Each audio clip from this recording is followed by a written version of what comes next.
Hi everybody, welcome back to my channel. So today I'm going to be flipping through my pages from January in my bullet journal, and I'm also going to be setting up my month of February. I loved getting to set up my bullet journal for the new year. Every year I use a new bullet journal, so this was kind of my setup for the first month of the year. And I decided to go with this rose theme. I kind of just decided on a whim while I was playing around with some gouache paint for the first time. And I definitely learned a lot from you guys in the comment section on my last video on how it's better to use gouache with a little bit of water added to it. So I'm definitely learning as I go. Now, in the beginning of the month, I went on a trip and I haven't gotten to scrapbook the pages out yet, so I just left the next two pages blank for me, but I will post them on Instagram once I fill them all out with all my pictures from that trip. Now, this spread I tried to keep pretty simple. I actually based it off of a spread that Via Calligraphy did on Instagram.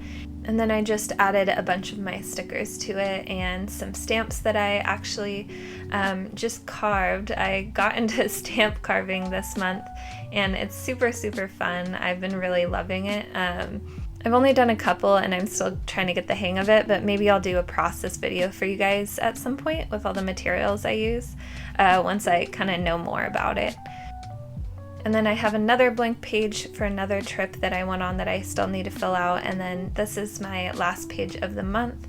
I didn't do much planning this month and I want to change that for next month, so I'm actually going to do a completely different setup next month where it's going to be all productive and everything, which is something I'm not used to, but I just feel like in my bullet journal I haven't been as productive as I want it to be, so I'm going to change that this month. But before I set all those productivity pages up and everything, I'm going to show you guys how I did my cover spread for February. So I'm just taking some watercolor paper to paint on, one for my important date section and one for my cover spread. And then I'm going to take some gouache paints, and last month I used these for the first time and it was really fun, and I kind of want to learn more about them and try out some new paintings with them. So I'm going to use those, and then I'm just going to use some watercolor brushes that I have. One of them's really dirty, don't mind that. But I think in my last video I mentioned to not use watercolor brushes, and that's because I thought it was going to be more like acrylic paints where it dries on there since there's no water being used. But this time I'm going to use a bunch of water with the gouache, so I think it's okay to use my watercolor brushes with it. So now I'm just going to get out a clean bowl of water to use with my paints, and I'm pretty much ready to go. So I just got one of those papers and I'm going to get this clear paint palette, and I'm just going to put on whatever colors that I think I might use in my painting. I'm going to be doing a meadow scene, so I got a lot of greens, blues, and then a few other colors to use as accent colors, and also gray to do my sky. And first I'm going to do a border around my painting, so I'm just measuring, I think it was a 1/2 inch on all sides to do my border. And then I'm going to put tape down on all of those sides. And this is just blue painter's tape you can get from any hardware store. I think there's tape out there that's meant for watercolor paper to use, but this one works just fine as long as you just are careful when you're lifting up the tape at the end. Now for this painting, I looked at probably 5 different pictures of meadow scenes, and I'm kind of using all of those for inspiration for this painting. So they're all going to be on my Pinterest if you want to reference them, but I knew I wanted a more kind of misty, foggy background, and also like the color scheme to be very bluish green and gray. I'm also taking a lot of inspiration from this painting from some pictures I took in Tuolumne Meadows in Yosemite National Park. They are these beautiful, beautiful meadows that look so surreal because they're just so beautiful. They have all these streams running through them, and last time I was there it was so green with a bunch of flowers in it and a bunch of deer just running around. So it was literally like it was from a dream, and I've always remembered that scene, and I've wanted to paint it for a long time. So this is kind of what a lot of the inspiration is for this painting. I definitely want to hear if you guys have any surreal places like this where you're just instantly like in awe of the scenery or like the place. But yeah, Yosemite will always just be one of those places for me. So now I'm just adding some detail to my mountains and to the grass. I don't want to make it too detailed because for one, I've already spent a ton of time on this painting, and two, I'm going to add a bunch of tiny little details with the flowers, so I kind of want those to stick out a lot. And so I'm just going in with some white gouache paint first and adding some flowers of different sizes to my grass scene and a little bit of highlighting to my mountains. I also saw that my trees looked a little bit flat, so I'm just going in with some lighter greens and some highlighting. And now I'm just going to add some reflections to my water, and then I'm just going to add more and more bits of small little details.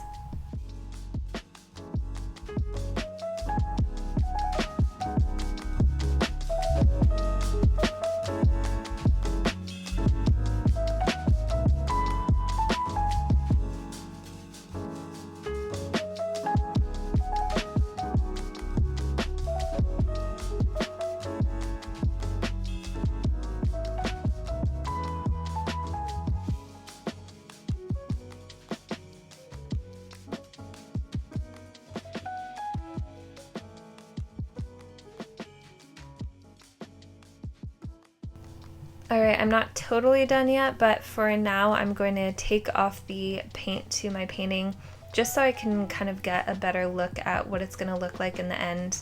As you can see, I didn't wait long enough for my painting to dry, so it kind of ripped a little bit on the left. I'm going to fix that in a little bit, but just be sure your painting is totally dry before you take that paint off. And now I'm going to take my favorite white gel pen and I'm going to add even more highlights to the meadow just to make it pop a little bit more, because that white gouache for some reason wasn't super pigmented. But another paint that you can use is the Dr. Martin's Bleed Proof White paint if you want to go in with a paint instead of a gel pen.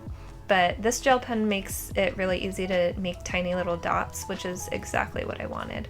And I'm also going to add a couple more highlights to my mountains just for some detail. And after I do that and I'm happy with it, I am pretty much done with this painting.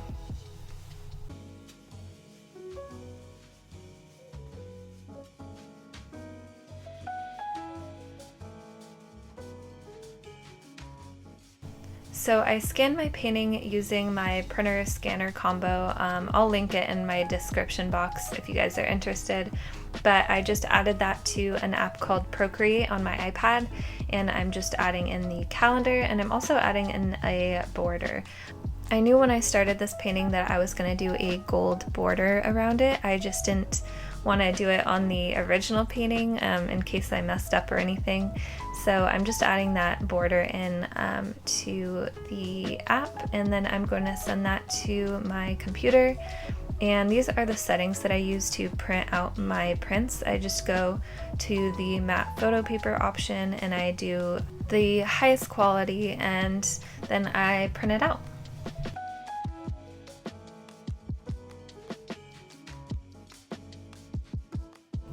So I first printed it using black numbers, and then I decided that it was too dark, so I did white numbers. And that's the one I'm going to use for my calendar. And now I'm just cutting it out using my swing line paper cutter. This thing is really, really handy. I use it to cut all my calendars that are in my shop or whatever I use in my bullet journal. And now that I have it all cut out, I'm gonna put it on my desk and we're gonna add the gold to it. So I'm just using my Pen Touch Gold 2mm pen, which is one of my favorite gold pens, along with my other favorite gold pen, which is this gold jelly roll.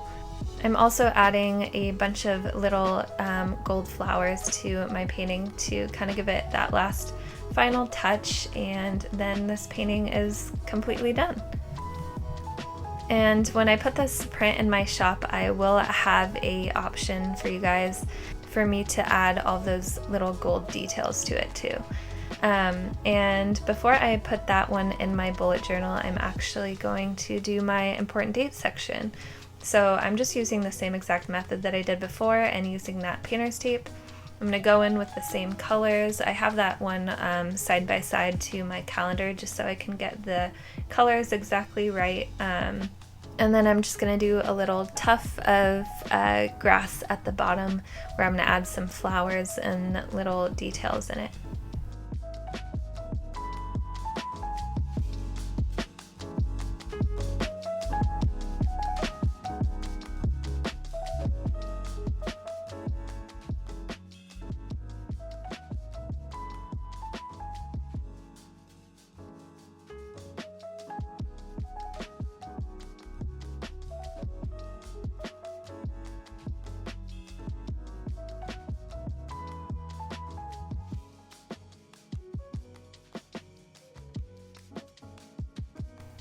Now that I'm done with all the detailing, I'm going to send it to my iPad just like before, and I added that same border that I added on my other calendar, and I'm just gonna add in my important dates. So I already have them set and ready to go, and I'm just gonna send that to my printer now.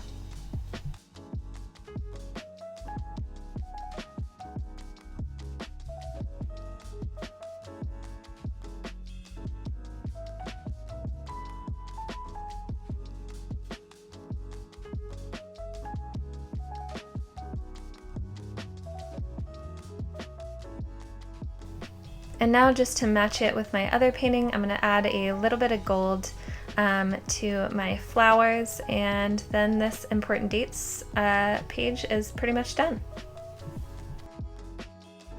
So I'm going to get my bullet journal back out, and I'm going to add in my 2 pages, and I'm just going to use my Tombow mono adhesive tape to do this. So I'm just going to put it on the back side and paste them in. This color scheme and the way that these 2 pages complement each other makes this probably one of my favorite spreads that I've done, and it just holds a special place. And I'm just glad I have this painting to remember this special place to me by, and I'm gonna definitely hang it up on my wall so that I can see it every day. If you guys would like one of these paintings or both of these paintings for your journal, I will have them in my shop by the time this video goes up as digital downloads and as prints. So you can find them both there if you guys are interested. But now I'm going to get into my setup for February with a bunch of productivity pages, and those are all my notes I took from watching some more minimalist bullet journaling videos, as well as reading this book by Ryder Carroll called The Bullet Journal Method. I got a ton of inspiration from that book and a bunch of different ideas that I wanted to try in my bullet journal this year, and I just want to be more productive with it in general. So I'm going to take those ideas and kind of use it to set up my journal every month for this year. So first I'm just going to make this expense tracker and to-do list, and I'm going to take these little typewriter stamp pegs. I'll link them in my description if you guys want something like this, but I just love using these lately in my journal. And I'm just taking this VersaFine permanent ink and I'm going to stamp in the headings. The expense tracker will kind of keep me on track with how much I'm spending every day or every month on different things that I might not need maybe. I think it's just a good way to keep myself in check, and Then on the right side, I just always like having a to-do list for the month that I can write everything down that I am kind of trying to do. I usually do this on a separate journal, like just a piece of paper or a separate notebook, but I'm just going to do it in my journal this month. And this is how these 2 pages turned out.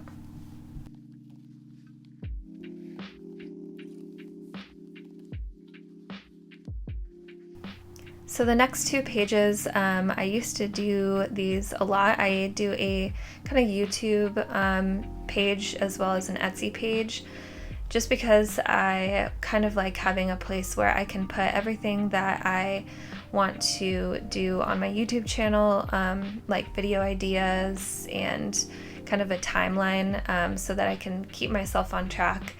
And then also an Etsy page where I can just write some ideas or different things that I want to get done. And these are just those pages. I haven't done it in a while, but I think it'll help me in these next months. And now for the infamous habit tracker that I never use. I used to do these all the time, like pretty much every month in my bullet journal a couple of years back, or a year ago, and I just never filled them out. I don't know, I think I just kept forgetting or something, but I'm really, really determined to use it this month because there's a ton of things that I want to work on like every day, and I feel like this is the only way to keep myself on track with that. And then on the right side, I wanted to do a routine page because every day I kind of have different things that I need to do on a daily basis, whether it be packaging orders or studying or doing an Instagram post, different things like that. So I kind of want to make a routine for myself so that I am more productive every day. Okay, so now on to the next page. I'm doing a divider for each week during this month, which I haven't really done, but I kind of wanted to try it out. And I wanted to make a 10-block work week for each week in February. So this is something that I actually saw from a YouTube video by Spencer Pugh, I think. And I thought it was a great way to kind of track how many hours I'm spending on different aspects of running my shop and doing my YouTube channel. And also I'm probably going to make a separate one for schoolwork. So I think it's just a great way to figure out what areas I'm spending the most time in and figuring out whether I can make certain tasks more efficient. But yeah, it's just basically insight into how much time I'm spending, because I do spend a lot of time doing certain things. So I just want to kind of like track them this month. And so basically each of those little check marks is going to be like 30 minutes or something. I haven't really thought about it yet, and then I'm going to fill them out for each week. So now I'm done with all of my productivity pages, and I'm going to set up my first week of February. So I just looked up, I think I looked up like meadow photos on Pinterest or something like that, and I saved them to my Pinterest page in case you want to print these out as well. But I just printed them out on Canon glossy photo paper, pasted them in my journal, and then I'm just going to use those little typewriter stamps again for the days of the week. And then just to add a little bit more of a something to these pages, I'm just gonna basically raid them with stickers is what I'm doing. After doing that whole painting for hours upon hours, I didn't really want to draw a whole nother scene on this page, so I'm just gonna use a bunch of stickers instead. And then I'm just going to use my moon stamp to finish it off, and that is pretty much it for my first pages of February. I hope you guys enjoyed this video and maybe got a little bit of inspiration for productivity or for doing some art in your bullet journal. In a week or so, I'm going to be posting my 2018 bullet journal flip through. I know I said that a video ago, but I am going to be actually posting it this week, and then also a sticker making video coming up really soon. So subscribe to my channel to watch any future videos I post, and I hope to see you guys all in the next one.